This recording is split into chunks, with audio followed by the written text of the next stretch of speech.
জায়গা হলো জুমার দিন। বুখারী মুসলিম এক যুগে বর্ণনা করেছে এই বিষয়ে যে নবী করিম সাল্লাল্লাহু আলাইহি ওয়াসাল্লাম জুমার দিনে যে আমলগুলো আমাদেরকে করতে বলেছেন তার মধ্যে থেকে গুরুত্বপূর্ণ একটি আমল হলো কি করা? মিসওয়াক করা। জুমার দিন গোসলের কথা আমরা জানি, গোসল করি। সুন্দর পোশাকের কথা আমরা জানি, সুন্দর পোশাক পরি।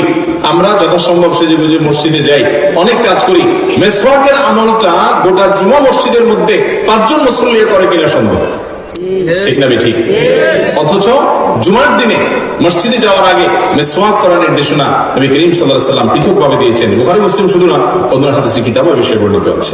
নাম্বার 5, ঘরে প্রবেশ করার পর, বাইরে থেকে আপনি আসলেন, ঘরে ঢোকার পর সর্বপ্রথম আমল হলো আপনি বিসমিল্লাহ বলে ঘরে ঢুকবেন, সালাম দিবেন। এরপরে ঢোকার পরে সর্বপ্রথম আমল হলো মিসওয়াক করা। কি করা? আম্মাজান আয়েশা রাদিয়াল্লাহু তাআলা আনহা, তার থেকে সহিহ মুসলিমে বর্ণিত হয়েছে, তাকে জিজ্ঞাসা করা হয়েছিল নবী করিম সাল্লাল্লাহু আলাইহি ওয়াসাল্লাম বাসায় প্রবেশের পর প্রথম কাজ কোনটা করতেন। সাহাবীরা নবী সাল্লাল্লাহু আলাইহি ওয়াসাল্লাম অনুকরণের জন্য মরিয়া ছিলেন। তারা জানতে চেয়েছেন যে তিনি বাসায় ঢোকার পর প্রথম কোন কাজটা করতেন। আমাদের আয়েশা রাদিয়াল্লাহু আনহা বলেছেন তিনি বাসায় ঢোকার পর সর্বপ্রথম যে কাজটা করতেন সেটা হলো মিসওয়াক। সেটা হলো কি করতেন? মিসওয়াক করতেন। ভাইরা আমার, আমি নিজেও অনেক গাফেল, চেষ্টা করি আমলটা কি করার জন্য। আপনাদের কারোর কি জীবনে এমন একবারও হয়েছে যে বাসা ঢোকার পর মিসওয়াক করছেন? একবারও হয়েছে এরকম কোন মানুষ আছেন মজলিসে? যারা মিসওয়াক করেন তারাও জানাই নাই এই আমল। আল্লাহ তাআলা আমাদেরকে আমলটা করার তৌফিক দান করুন। ভাইরা আমার, সুন্নতের উপকারিতা সবসময় আপনি খোলা চোখে দেখবেন না, কিন্তু প্রতিটা সুন্নত, নবী করিম সাল্লাল্লাহু আলাইহি ওয়াসাল্লামের প্রতিটা আমলের বহুবিধ উপকারিতা আপনার আমার জীবনে ঘটবে। তার প্রতিফলন আপনি অবশ্যই পাবেন, তাতে সন্দেহ করার কোনো সুযোগ নেই। কিন্তু আমলটা আমাদের জিন্দা করতে হবে।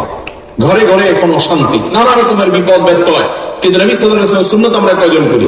বিসমিল্লাহ বলে বাসায় প্রবেশ করি না, বিসমিল্লাহ বলে বের হই না, টয়লেটে যেতে বিসমিল্লাহ পড়ি না, টয়লেটের দরজাটা বন্ধ রাখি না, বের হওয়ার সময় আবার দোয়া পড়ি না, টয়লেটে ঢোকার সময় দোয়া পড়ি না, এরকম বিভিন্ন জায়গায় খাবার সময় দোয়া নাই। সুন্নাত বিলুপ্ত হয়ে যাচ্ছে আর সংসারগুলো সব ধ্বংস হয়ে যাচ্ছে। বিধায় এই সুন্নাতটিও জিন্দা করা দরকার। বাসায় প্রবেশের পর মিসওয়াক অন্তত মাঝে মধ্যে পেলেও করেন। নাম্বার 6, ঘুম থেকে ওঠার পর। আব্দুল্লাহ ইবনে আব্বাস রাদিয়াল্লাহু তাআলা আনহু বয়সে অনেক নবীন ছিলেন, তরুণ ছিলেন, নবী সাল্লাল্লাহু আলাইহি ওয়াসাল্লামের সেবা করতেন। ভোর রাতে যখন নবীজি সাল্লাল্লাহু আলাইহি ওয়াসাল্লাম ঘুম থেকে উঠে তাহাজ্জুদের নামাজ পড়তেন, ওই টাইমে তিনি উঠে যেতেন, তার ওযুর পানি আগায় দিতেন, তার টয়লেটের পানি আগায় দিতেন, তার মিসওয়াক অন্যান্য জিনিস আগায় দিতেন। আর এই আগায় দেওয়ার কারণে নবী সাল্লাল্লাহু আলাইহি ওয়াসাল্লামের দোয়াও পেয়েছেন, অনেক দোয়া করেছেন তিনি।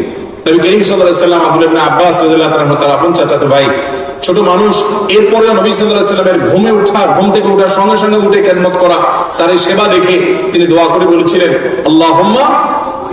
আল্লাহুম্মা আল্লিমহুল কিতাব। আল্লাহ এই ব্যক্তিকে, অর্থাৎ আব্দুল্লাহ ইবনে আব্বাসকে, এই ছেলেটাকে আপনি কোরআনের ইলম দিয়েন। এইজন্য গোটা দুনিয়ার সমস্ত উলামায়ে কেরাম একমত যে আল্লাহর কোরআন নবী করিম সাল্লাল্লাহু আলাইহি ওয়াসাল্লামের পর আব্দুল্লাহ ইবনে আব্বাস রাদিয়াল্লাহু তাআলা আনহু যতটা বুঝেছেন এতটা অন্য কেউ সচরাচর বুঝেনি, এবং সেজন্য তাকে বলা হয় রাইসুল মুফাসসিরিন। সমস্ত মুফাসসিরদের, সমস্ত কোরআনের ব্যাখ্যাকারীদের হেড এবং প্রধান। তো আব্দুল্লাহ ইবনে আব্বাস রাদিয়াল্লাহু তাআলা বলেছেন আমি একবার দেখলাম নবী করিম সাল্লাল্লাহু আলাইহি ওয়াসাল্লাম ঘুম থেকে উঠলেন, উঠার পর দোয়া, কোরআন কারীমের আয়াত পড়লেন, সূরা আল ইমরানের সেই আয়াত যেটা ঘুম থেকে উঠার পর ভোর রাতে আকাশের দিকে তাকিয়ে পড়া সুন্নাত, ইন্না ফি খালকিস সামাওয়াতি ওয়াল আরদ ইলা আখিরিল আয়াত, ইখতিলাফিল, একেবারে শেষ পর্যন্ত আয়াতের এই পুরো আয়াতটা নবী করিম সাল্লাল্লাহু আলাইহি ওয়াসাল্লাম পড়লেন। এই আয়াতটা পড়ার পর নবী আলাইহিস সালাম যে কাজগুলো করলেন তার ভিতরে একটা ছিল মিসওয়াক। কি ছিল ভাই? মিসওয়াক। ঘুম থেকে উঠে সাধারণত মুখ পরিষ্কার করার গুরুত্ব আমরা বুঝি, নবী সাল্লাল্লাহু আলাইহি ওয়াসাল্লাম মিসওয়াক করতেন। আবারও বলছি, মিসওয়াক শুধু মুখ পরিষ্কার নয়, এর আধ্যাত্মিক, স্পিরিচুয়াল এবং সুপ্ত অসংখ্য উপকারিতা আছে।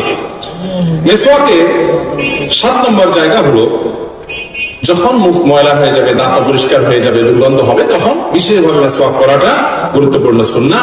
এবং এই ব্যাপারেও বিভিন্ন হাদিস থেকে আমরা স্পষ্ট জানতে পারি, বিশেষ করে ওই যে আসওয়াকু মাতহারাতুল লিল ফাম, মুখ পরিষ্কারকারী মিসওয়াক, এই হাদিস থেকে বোঝা যায় যখন দুর্গন্ধ হয় বা মুখে ময়লা হয়ে গেছে মনে হয়, ওই টাইমে মিসওয়াক করাটা কি ভাই?